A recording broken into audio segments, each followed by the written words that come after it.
Huwag kang sisimangot-simangot dyan sa pag-alaga sa anak mo. Ayusin ninyo ang pag-alaga sa bata. Kaya nung ginawa ninyo yan, grabe ang bikangkang mo. Sigurado ako napakalaki ng isi mo habang ginagawa yan.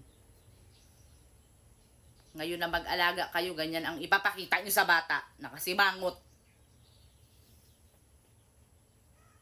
Nakakapagod mag-alaga sa bata, no? Tapos kayo, mga suwail lang kayo. Ngayon, naranasan na ninyo.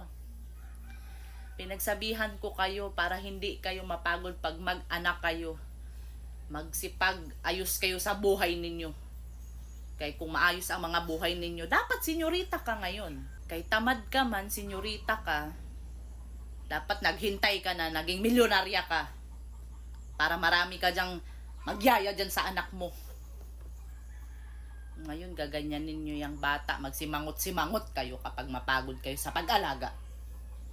Kaya kung nag-ayos sana kayo sa mga buhay ninyo, di sana marami ka dyang yaya. May magyaya sana dyan sa anak mo. Kahit 10 pa yan. Hindi ka man nag-aayos. Huwag ninyong gaganyanin yung bata. Pakitaan ninyo ng pagsimangot sa mga muka ninyo. Kaya kayo ang may kagagawan yan. Suwail ka na babae.